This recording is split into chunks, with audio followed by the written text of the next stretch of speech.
I welcome you all for the second class on vector space. So in our previous class we started our discussion on vector space where we discussed what you mean by set and functions and some related parameters,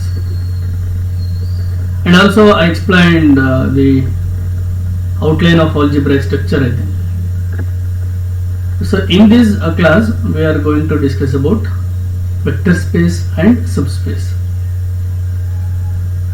As I said in the previous class, every algebraic structure needs the study of substructure. So whenever we discuss vector space, we must also study subspace. Okay, let us start with the definition.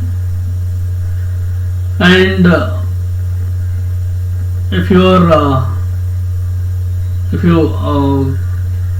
can recall the previous class, I have written this one. For vector space, you will be having a set and two operations that we usually don't write star dot, but if you look into abstract algebra books, some authors prefer star and dot only.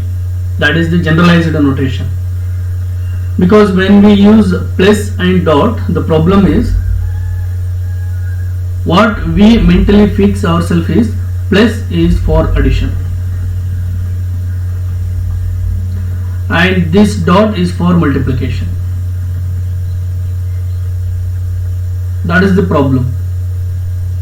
That is the problem we have, because we are using here plus and dot as symbol for two operations. That's all. Symbol for two operations, and it is not used for addition or multiplication. But the thing is, in most of the cases we use that operations to be addition and multiplication. That is the problem. Please understand this carefully. Set A, along with that we will be having two operations. Symbolically we write that as plus and dot. That is for the representation of two operations, plus and dot. But in most of the cases we use this as addition operation and this dot as multiplication operation. Why we use that for addition and multiplication? Because addition and multiplication are the two well-known operations which satisfies the conditions of these algebraic structures properly. So that's why we use plus and dot as addition and multiplication. If you get any confusion, just leave out all these things. Just keep this in mind. We have a set A and addition plus and multiplication dot. That thing you can keep in mind. Okay. Then along with this you have one more member, that is field F. And since we are using the word vector space, we use V instead of A. A is an arbitrary set. So since we are using vector space word, so V will be most convenient. So this is the notation for vector space. V comma plus comma dot multiplication comma F.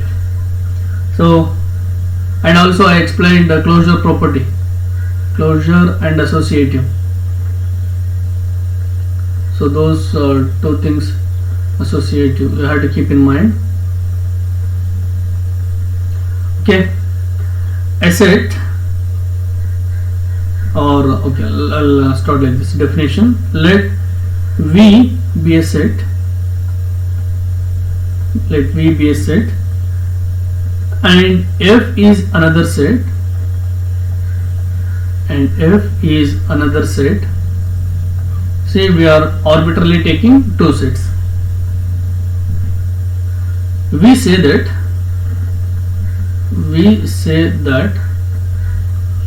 V is a vector space. We say that the set V is a vector space over a field F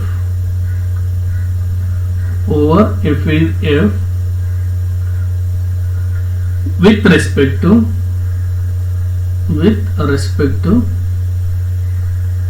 the operations, with respect to the binary operations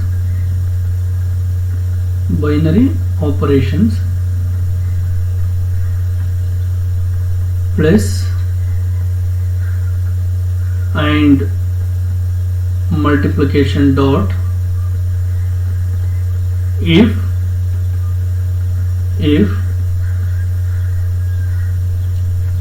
we have to give a set of conditions. So observe these conditions carefully.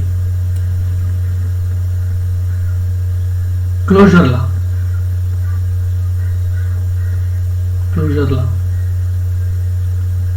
See, you can imagine this set like this. This is F. With that F, you have V. And we are saying V is a vector space over F. So if you apply operations, that operation should involve elements from V and also from F. So that thing you have to keep in mind. You have two sets, V and F, and this is called field, and this is called vector space over a field F. And now we have to define operations. So obviously that operation should involve elements of V and also elements of F. Okay, that thing you must have in your mind. First thing is closure law, as I said. So closure law says U plus V and K into U belongs to V. U plus V, K into U. So K into U ಅಂತ ಬರೆಯೋದ್ರಿಂದ K dot U ಅಂತ ಬರೀತಾರೆ. K dot U belongs to V for all U comma V belongs to V and K belongs to F. K belongs to F. What this operation is going to say? If you take any two members of V, then their sum, or you can say U plus V must be in V only. It should not go out of V. And next, if you take any member of V and any member of F, any member K of F, then their product K into U, that also must be a member of V. So if you take two members U and V in V and a member K in F, then U plus V and KU must be in V. So that is the first operation, and it is called closure law.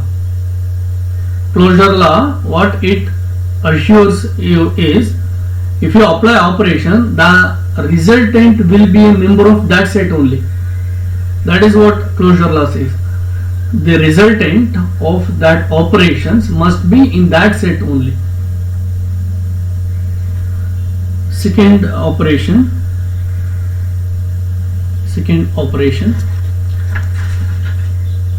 When you take entries of V only, we concentrate on operation plus.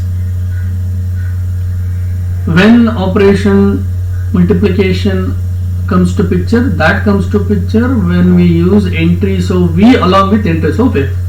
Okay. Second operation, that is associative law, as I said already. So this is U plus of V plus W is equal to U plus V plus W. u v w belongs to v only. So for any three elements of v, you must have this associative law. U plus of v plus v. That means we are applying a binary operation plus to v and w than to u. And here on the right hand side we are applying operation to u and v than to w. Both should be same. Associative law. C. Okay, this is associative.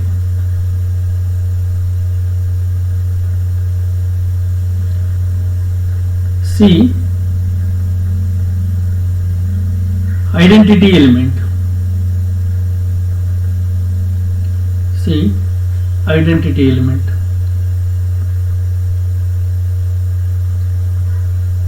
What identity element? You have studied matrices, right? Identity matrix. So A into identity matrix is equal to A itself. Or in multiplication you have studied this one. A into 1 equal to A. Okay, take any number. A into 1 equal to A only. So these are called identities. For any V or U, you can take U belongs to V, there exists. So this is the symbol for there exists. E na ulta bardage. There exists an element. There exists an element 0. So usually we call it as 0, but it is the identity element of V. We can just call as 0, no problem. 0 belongs to V such that U plus 0. That means if you apply operation on U and 0, then you get U only. So this is identity law or identity element rule. So given any member of V, there must be a member 0 such that applying operation on U and 0 results you U again. Next, D. Inverse law or inverse element, alright. Inverse element. See, I have studied inverse here, right? A matrix, its inverse, A inverse, such that their resultant will be identity, right? The resultant will be identity. Similarly, here see, if you have a number A, then 1 by A will give you again identity. Same thing should happen here. For any U belongs to V,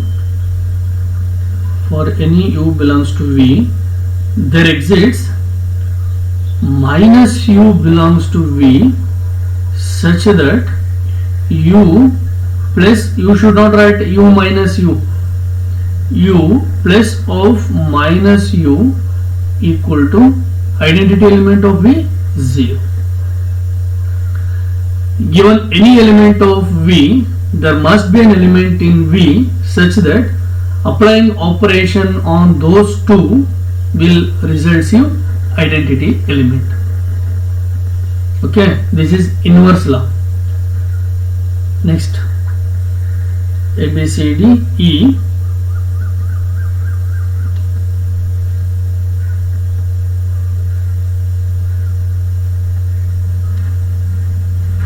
Okay, commutativity.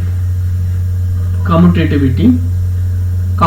you know, commutative rule in general.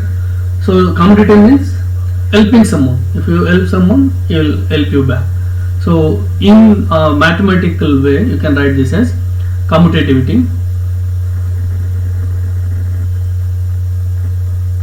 So commutative law. U plus V should be equal to V plus U for all U comma V belongs to V. If you take any two members of V,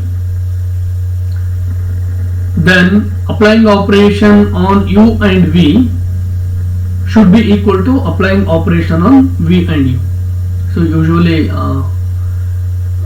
you may find what is the difficulty in this. Definitely this holds for everything. You may feel like that. If you take this operation, minus operation on Z, set of integers. If you take two entries, 2 and 3 belongs to Z, then negative is not commutative. This operation is not commutative because 2 minus 3 is not equal to 3 minus 2. If you take division operation, 2 by 3 is not equal to 3 by 2. So that's why we avoid those operations. But these addition and multiplication operations are well. These are well, so we use those operations. So this is commutative law. So generally, if you take any two members, applying operation on those members in any order should result the same. So A, B, C, D, E, next F. Now except the first one, we discussed only the operations on elements of V, only addition symbol we used there. Now we will combine elements of V and elements of F. This is called distributive law.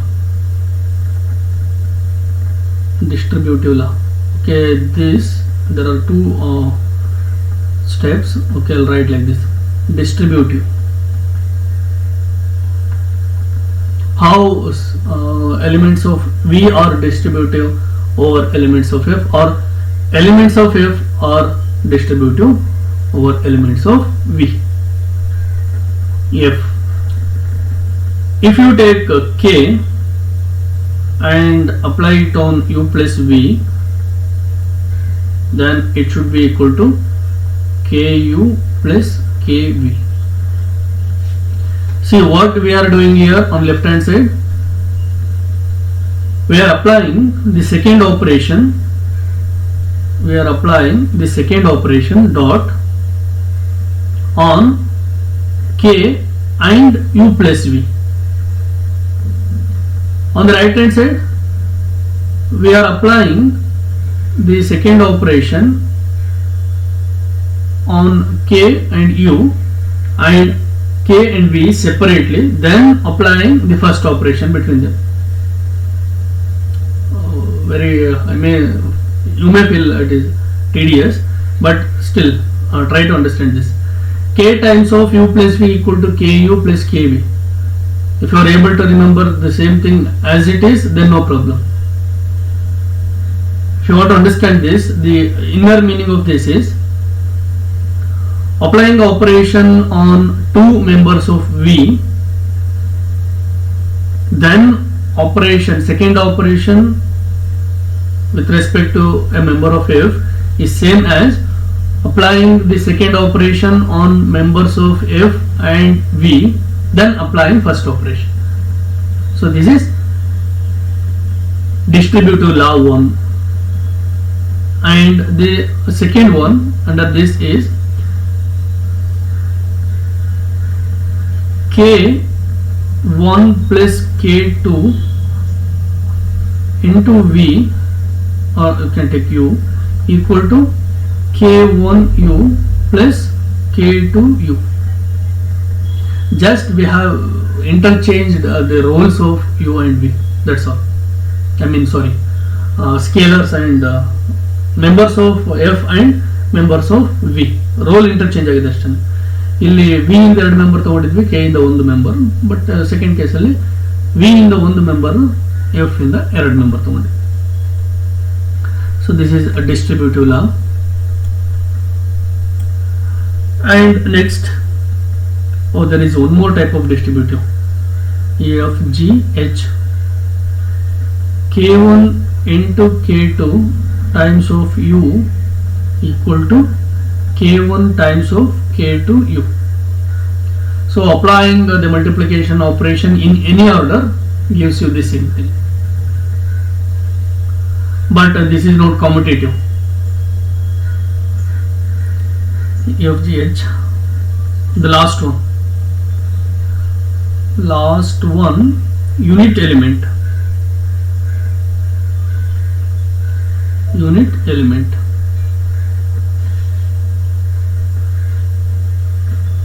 For any u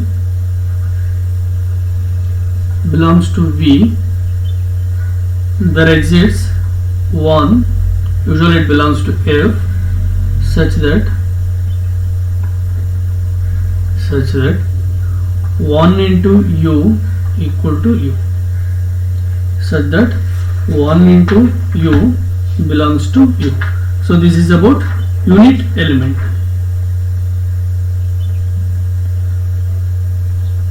Okay, but okay, this is not there exists one, that is we want actually, whether it is from F or V, that is not a matter right now.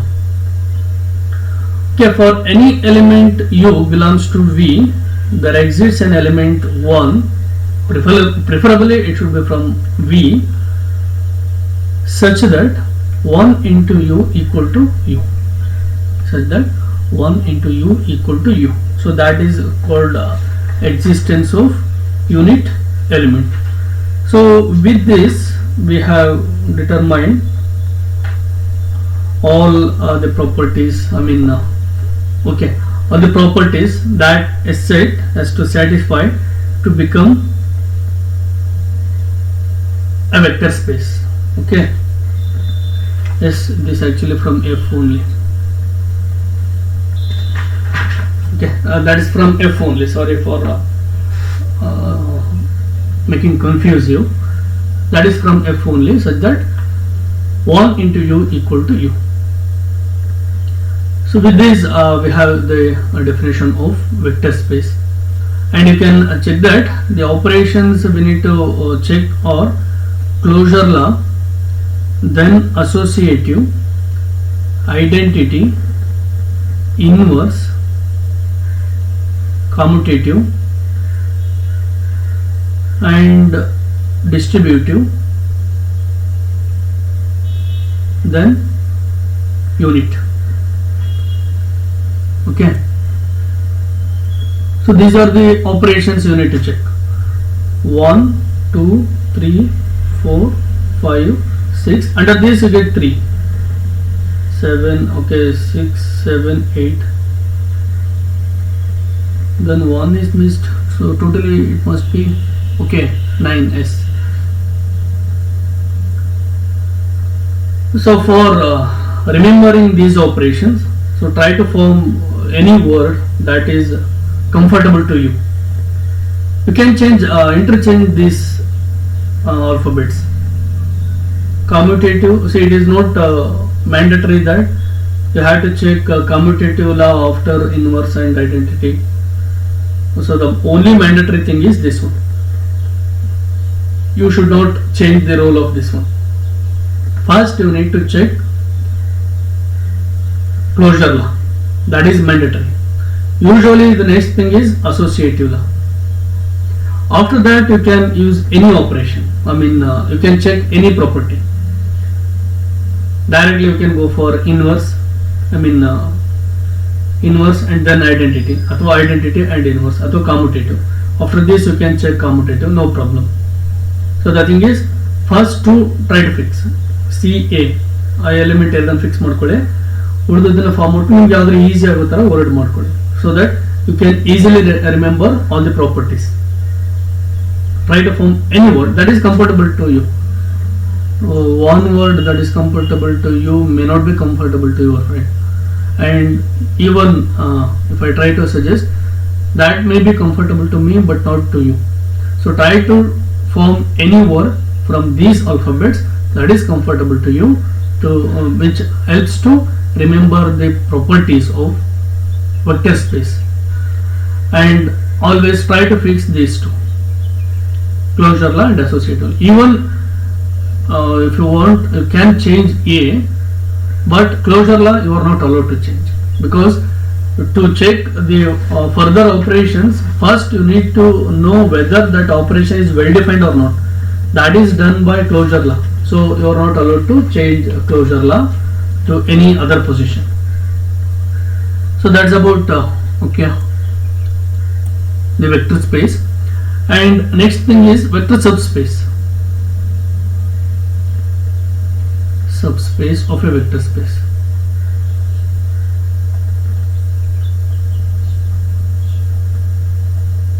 Subspace of a vector space. Let V be a vector space. See, it will be like this. It will be vector space V and subspace S will be here. So we use a notation S for subspace. Let V be a vector space. Let V be a vector space and S be a subset of V.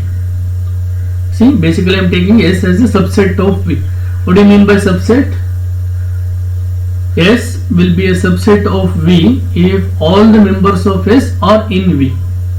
ಈ V ಅಲ್ಲಿರೋ ಕೆಲವು elements ತಗೊಂಡು ಒಂದು set form ಮಾಡಿದ್ರೆ subset ಅಂತ. See, if you treat this as our India, the Karnataka. So if you look into a geographical area, Karnataka will be a subset of India. So all the states within India will be geographically subsets of India, because whatever the resources that is available in this area, that is actually the part of India.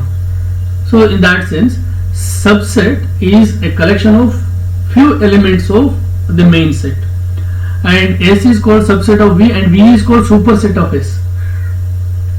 V is called superset of S. Is called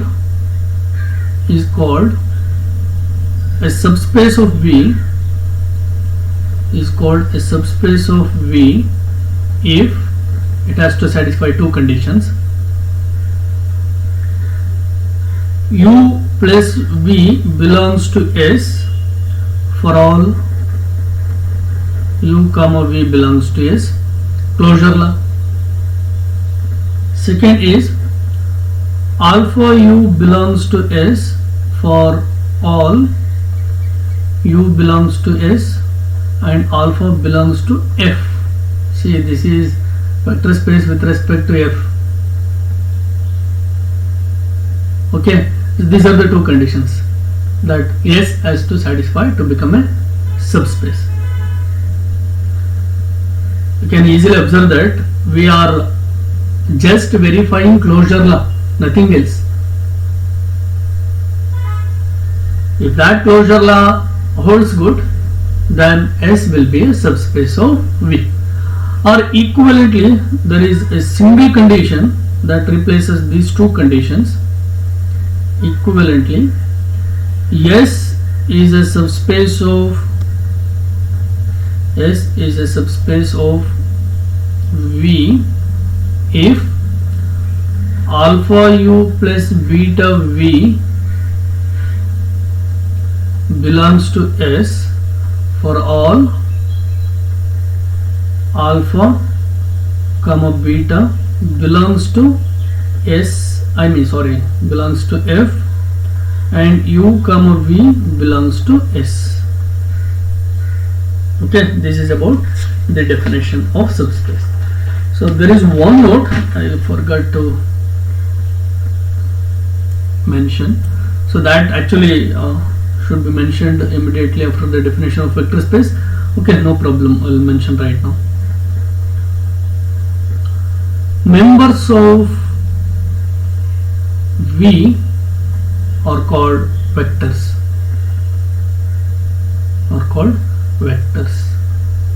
So whatever we considered U, V, all those elements are called vectors. And members of F or elements of F, you can say members of F are called are called scalars. Members of F are called scalars. So this is the one important note.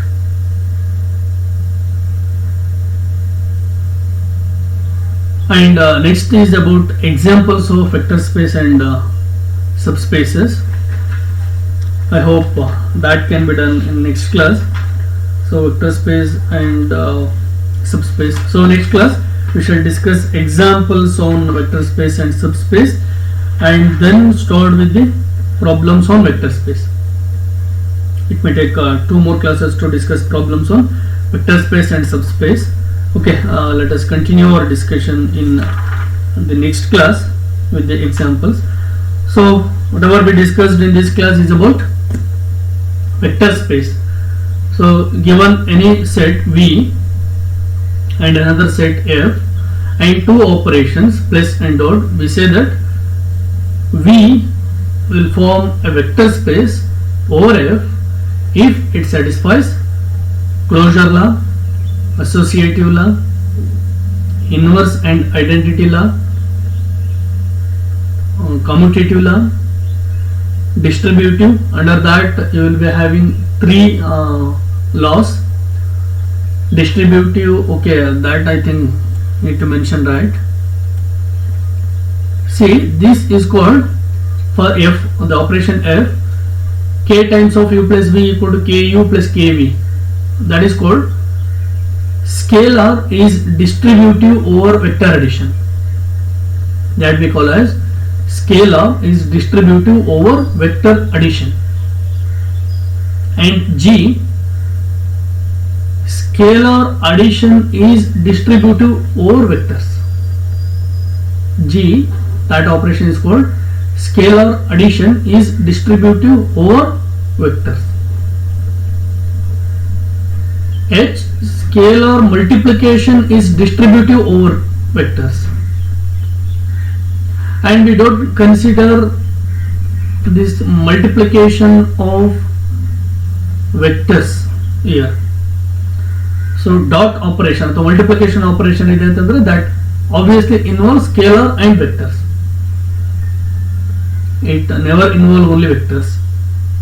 So this is about distributive law. And then unit element. For any u belongs to u, you can find 1 such that u into 1 equal to u. So let us wind up the second clause on vector space, and in our next class let us discuss about examples and problems on vector space and subspace. Thank you all for listening.